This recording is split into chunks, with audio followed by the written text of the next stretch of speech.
L'aéroclub de Dieppe cherchait un instructeur.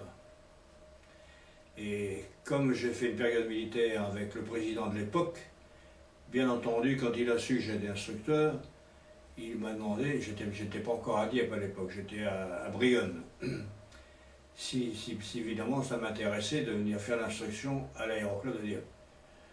Alors j'ai dit, d'accord, si j'ai un poste à Dieppe, donc le poste de chef de travaux venait d'être vacant, j'ai donc postulé pour, et j'ai obtenu le poste, c'est pour l'aviation que je suis venu ici. J'étais jeune et plein d'ardeur.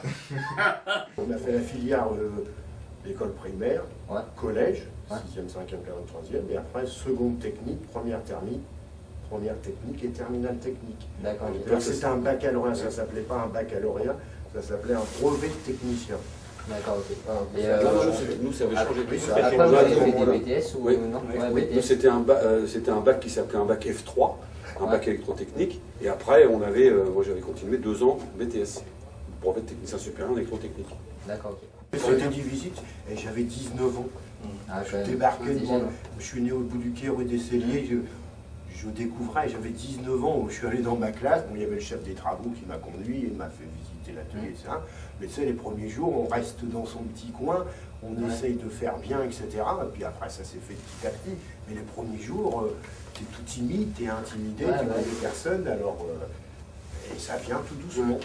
Enfin, il y a toujours une bonne ambiance. Oui. Une bonne ambiance entre les profs. Il y a toujours une très bonne ambiance. De très bons souvenirs de certaines classes. Est-ce qu'il y a des élèves en particulier qui vous ont vraiment marqué Ah bah oui, heureusement qu'il y a des bons élèves et puis qu'on garde, qu'on a toujours des contacts avec eux d'ailleurs. Même les classes entières.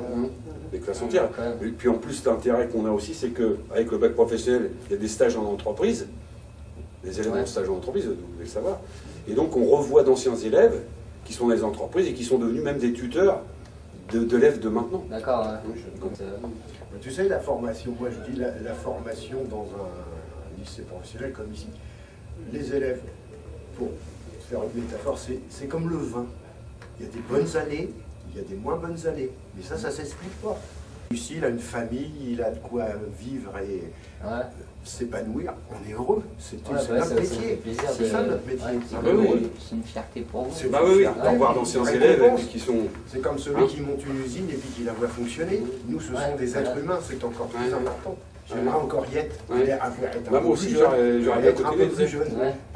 Rester pas trop vieux à 55 ans pendant 10 ans pour continuer. Donc il y en a un métier où on reste avec des jeunes, si tu veux. On est toujours en contact avec des jeunes, donc ça permet de rester jeune. Voilà. C'est-à-dire, oui. À la sortie de l'école, j'aurais voulu être prof. Mais bon, c'était pas facile d'être prof. Ça paraissait inaccessible aussi. Hein. Vous savez, quand on part de niveau... À l'époque, c'était le CET. Si c'était un CET, c'était pas la noblesse, si on veut, dans la valeur des études. Donc, parfois, on croit qu'on n'y arrivera pas, et puis un jour ou l'autre, ça arrive. Hein. 1963. Après, j'ai travaillé. Alors, en fin de compte, j'ai travaillé dans le privé pendant de 63 à 73, avec notamment l'armée dedans, puisqu'à l'époque, on faisait de l'armée. Et à l'issue, en 73, je suis entré en éducation nationale à Neufchâtel-en-Bray. Donc je suis revenu, moi, comme Neufchâtel avait été ouvert il y a peu de temps, il restait beaucoup de postes, donc je suis revenu à Neufchâtel comme titulaire. J'y suis resté de 73 à 81, et en 81, j'ai passé le concours de chef de travaux. Ben moi, je suis sorti de l'école assez jeune, pour des raisons familiales, hein, et donc j'avais 17-18 ans. Et j'ai commencé à travailler tout de suite, parce qu'à l'époque, pour devenir prof d'atelier, on va dire, il fallait avoir pratiqué pendant 5 ans dans les entreprises. Donc j'ai dû faire 5 ans dans les entreprises. C'est-à-dire que j'ai fait ma demande pour venir à Dieppe et je suis arrivé en 76. Je ne sais pas si ça vous dit rien, 76, vous. Mais 76, c'était une année exceptionnelle. Il a fait beau tout l'été 76, je crois que l'eau devait dépasser les 20 degrés à Dieppe. Et donc quand je suis arrivé là, pour moi c'était le paradis, quoi. Moi j'ai vécu quand même près de 30 ans dans l'ancienne émulation, c'était plutôt une école vie de famille, quoi. On a eu des bons élèves, des très bons même, qui sont chefs d'entreprise maintenant ou contremaîtres. Il y en a même qui travaillent là juste derrière, des très bons élèves. Par contre, on en a eu des mauvais. J'ai eu des bonnes relations avec les collègues. On faisait des petits repas de fin d'année, des apéros le vendredi soir. Je suis sorti du CET en 71, ouais, donc avec le CAP. Donc j'ai été un des premiers élèves de l'époque à repartir en lycée technique. Donc j'ai fait une seconde spéciale, de manière à, comme je vous ai dit tout à l'heure, on avait énormément d'ateliers, mais on avait des lacunes en français, maths, enseignement général, donc on a refait une seconde. J'ai refait une seconde spéciale, avec énormément d'enseignement général pour récupérer le niveau. Ce qui m'a permis en seconde de passer le brevet des collèges, hein. Je ne sais pas comment ça s'appelait à l'époque. Donc, et après je suis passé en première, j'ai passé le CAP soudeur en candidat libre et le BEP dessinateur et le bac en terminale. Le premier cours que j'ai donné, oui, je m'en souviens bien parce que c'était un cours de technologie. C'était un cours de technologie à côté du bureau du chef de travaux de l'époque. Et je me disais, il doit me surveiller, j'en menais pas large, quoi. Hein? Un BTS d'assistant d'ingénieur qui fait que j'ai travaillé dans l'industrie. Mon BTS m'a permis de passer dans l'éducation nationale. Donc c'est comme ça que j'ai commencé comme étant d'abord professeur de dessin. Et qu'après, par concours externe, je suis devenue professeur de maths. J'ai passé un BTS bureau d'études. Après, j'ai surtout été maître auxiliaire de dessin technique, en fait. Voilà. Et après, j'ai passé un concours au niveau national, l'école normale, pour être prof, et j'ai été nommé à Dieppe. Voilà. L'émulation, moi, je suis parti au lycée technique de Blaise Pascal à Rouen. D'accord.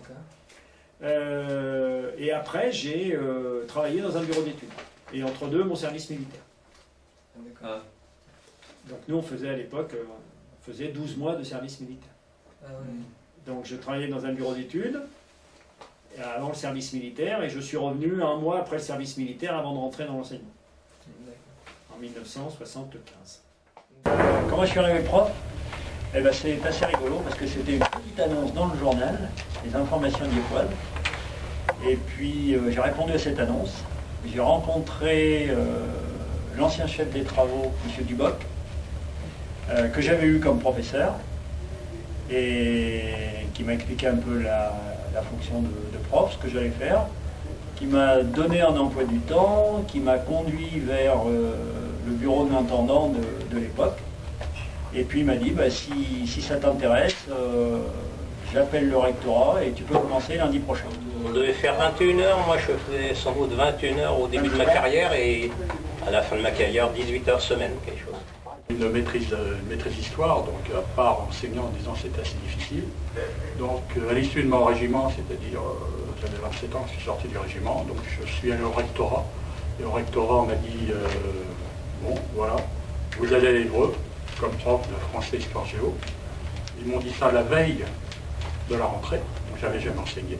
Donc je suis arrivé dans un lycée professionnel du bâtiment. Tu vois, ça fait plus de 30 ans qu'on se connaît. Hein? Moi je suis à la retraite. Et Jacques n'est pas un collègue pour moi. C'est un ami, ou un frère même. Oui, on a été en vacances plusieurs fois. On se revoit assez souvent. On a lié pas mal de contacts, de liens avec, entre profs ou avec d'autres personnels. À la fin de l'année scolaire, on faisait un grand barbecue à la Grange, une soirée entre collègues, tout le monde pouvait y venir, bien évidemment, même les épouses ou les époux des enseignants, quoi. Hein. Très loin. Je crois qu'on peut parler de vocation si ça existe encore. À 6 ans, je voulais déjà être instit, comme on disait. C'était mon 3e poste, donc j'étais toute jeune enseignante. Et je suis arrivée là par un échange en fait, parce que j'étais au départ mutée à Neufménil. Et j'ai une collègue et amie qui était nommée sur Dieppe et avec laquelle j'ai échangé mon poste. Parce que vous étiez plus près de... Parce que moi j'étais dieppoise, elle avait enseigné là-bas avant, donc elle souhaitait revenir à Neufménil, et puis moi, ça m'était égal, en fait je ne suis pas très campagne, donc je préférais être en ville, et j'étais dieppoise, donc ça tombait très bien, donc je suis arrivée à l'émulation. Et en quelle année? 1984. Quand je suis arrivée ici, j'ai découvert une famille, moi. En 84, j'ai dit c'est là que je veux rester. D'abord, le type d'élève me plaisait. J'avais fait Angot, j'aimais pas trop un peu les matu vu, les je sais tout, les fils à papa, maman, alors que j'y étais élève, mais ça ne m'a pas plu. En revanche, quand je suis arrivée à l'émulation, où il y avait un peu le côté élève difficile, élève en difficulté, mais à l'époque on avait des élèves qui cherchaient à se sortir par le métier, donc ça c'était très, très agréable, très boostant. Tu sais, dans l'éducation nationale, tu ne choisis pas forcément ton lycée au départ. Enfin, moi, je n'avais pas de la région, par exemple, pour t'expliquer. Donc j'ai été nommé, je viens de 800 km d'ici, j'ai été nommé à Dieppe, je ne savais même pas où était Dieppe, hein, donc il y avait que je regarde sur une carte déjà, en 84. Et j'ai été nommé directement au lycée d'émulation. Ce n'est pas un choix, c'était en tant que fonctionnaire, on te nommait là, tu dépendais d'une mutation ministérielle. Donc voilà, c'est le ministère qui m'a nommé sur Dieppe. Après, il s'avère que Dieppe n'est pas si mal que ça, l'établissement n'était pas si mal que ça, les élèves n'étaient pas si mal que ça, j'y suis resté. Mais disons, moi, j'ai été mutée au lycée, d'abord j'ai commencé par le lycée de Saint-Nicolas. Donc en lycée professionnel, j'ai commencé à l'émulation, j'ai bien aimé le contact avec les élèves, voilà, l'enseignement, la pédagogie. Et les collègues aussi. Les collègues, oui, je me suis bien entendue avec les collègues, il y avait une super ambiance et tout à cette époque-là. Et voilà, donc du coup, j'y suis restée. Je suis partie en 2000, quand j'ai eu mon concours de l'éducation nationale, j'ai été mutée au golf, en lycée professionnel. Et j'ai redemandé l'émulation parce que je me plaisais beaucoup mieux à l'émulation qu'au golf. Et j'ai aussi appris que vous faites partie de la CGT. Oui. Pouvez-vous expliquer pourquoi? Parce que je pense que dans la vie, il faut un syndicat. Je pense qu'il y a nos parents, nos grands-parents, sans faire un historique que votre prof de français doit vous faire. Je pense qu'il y a des gens qui se sont battus pour avoir des droits. Et ces droits, il faut les faire, il faut qu'ils durent. Il ne faut pas oublier qu'il y en a qui sont morts sous les balles parce qu'ils ont voulu réclamer quelque chose, ils ont voulu réclamer le droit de grève, etc. Je pense à ceux de Fourmi, par exemple. Donc il y a des gens qui sont morts pour qu'on ait des jours de congé, pour qu'on ait le droit de grève, pour qu'on ait le droit de revendiquer. Donc je pense que n'importe quel salarié du public ou du privé est en droit et devrait être syndiqué pour défendre ses droits. En 98, donc moi c'est ce qui m'a le plus marqué. Hein. En 98, donc je devais partir en classe de neige et en Angleterre. Et donc voilà, c'était organisé comme ça. Et en fait, c'est Madame Philippon, pour X raisons, qui partait en classe de neige. Et moi, je continuais à partir en Angleterre avec elle. Et au dernier moment, Madame Philippon n'a pas pu venir. Donc, c'est moi qui devais partir au sport d'hiver. Et l'administration s'est opposée au voyage, à ce que je parte en classe de neige. Donc là, il y a eu branle-bas de combat dans l'émulation, avec, voilà, évidemment, intervention de la CGT, Rouen, des gens de la CGT qui sont intervenus auprès du chef d'établissement, parce que bon, c'était plus ou moins du harcèlement, en fait. On ne comprenait pas pourquoi Madame Philippon pouvait partir en classe de neige et moi non. Et d'ailleurs, on n'a jamais su. Je vais retenir la première, la suppression de la formation TU. Je veux dire que voilà, on voulait nous supprimer une filière, il y avait un besoin dans la région. Donc je veux dire que la principale préoccupation, c'était le devenir des élèves. Tous les jours, c'est un bon souvenir. Oui. Tous les jours avant de travailler, c'est un bon souvenir. Non, il y a des bons souvenirs, bon, parce que bon, il y a les élèves, il y a des bons souvenirs avec des élèves, parce que c'est vrai que moi, j'ai souvenir d'avoir bien rigolé avec certains élèves de certaines classes.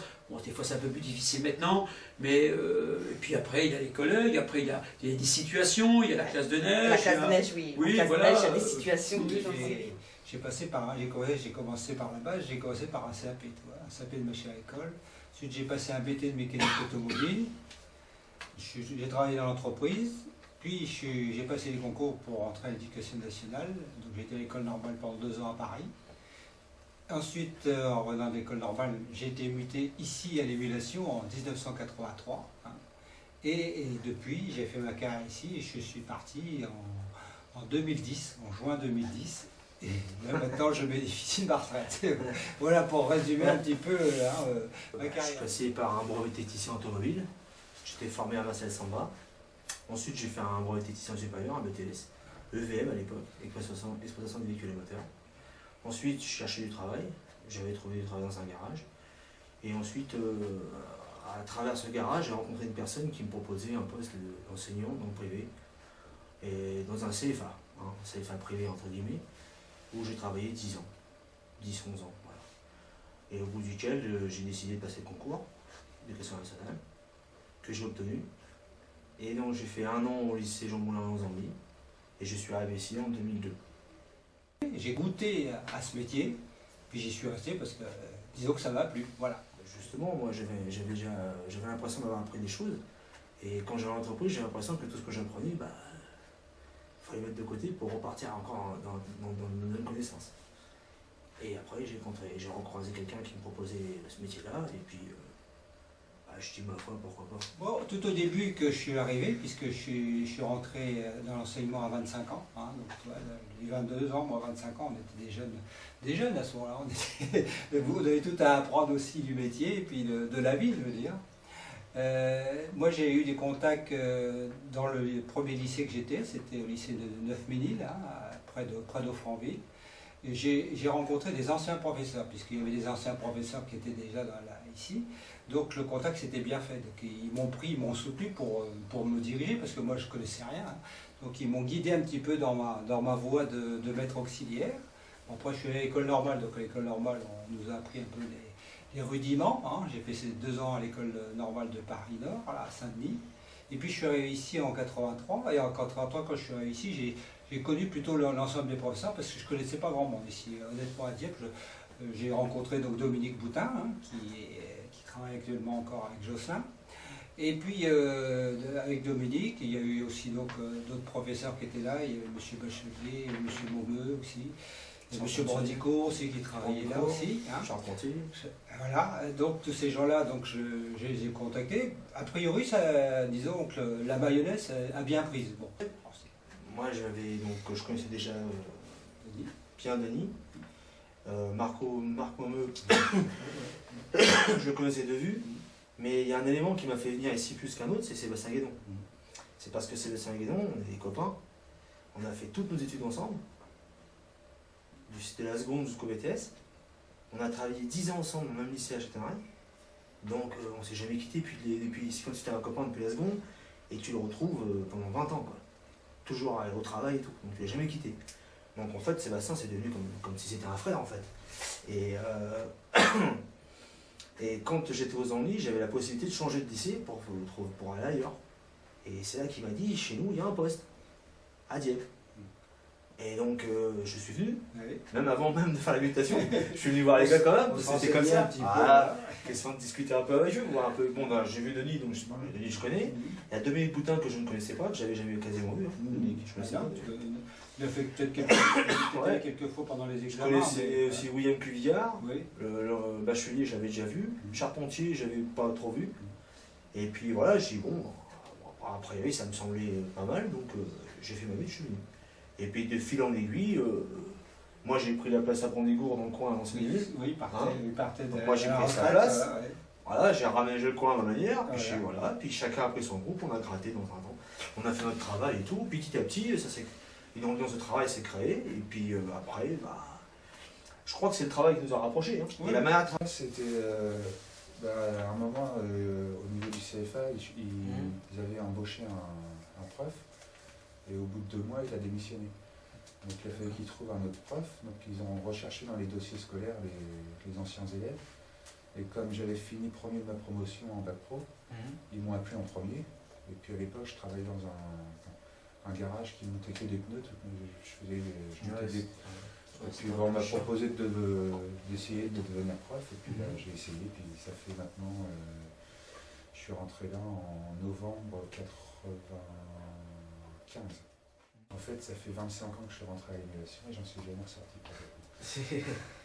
Donc après l'émulation, j'ai fait un bac technologique au lycée Pablo Neruda. Donc après mon BEP, mes 2 ans, je suis parti en première à Pablo Neruda. Donc j'ai fait une première, ce qu'on appelle avant un bac F1. Donc STI, génie mécanique. Donc j'ai fait une première, une terminale bac. Donc j'ai eu mon bac. Après j'ai fait un BTS productif, puis après je suis allé sur le monde du travail. Alors, en conclusion, est-ce un établissement que vous avez aimé? Ah oui, la preuve, je suis revenu en tant qu'enseignant. Donc oui, je peux dire que j'ai aimé cet établissement. Ça se passe très bien. C'est une bonne petite famille ici. C'est agréable. Le cadre de vie, depuis qu'on a... Moi j'étais élève dans l'ancien établissement. Donc après, j'ai enseigné la première année, je suis arrivé ici en 2003 pour enseigner quand l'établissement il a ouvert. Après, je suis allé enseigner autre part. Après, je suis revenu ici en 2017. Donc voilà, c'est bien un bon établissement. Le cadre de travail il est agréable, il est plutôt sympa. Bon, on est un petit peu froid cet hiver, mais sinon en général, c'est agréable, c'est propre, pas de problème. Donc oui, ça se passe très bien. Les collègues sont sympas. C'est une bonne petite famille ici, ça se passe très bien.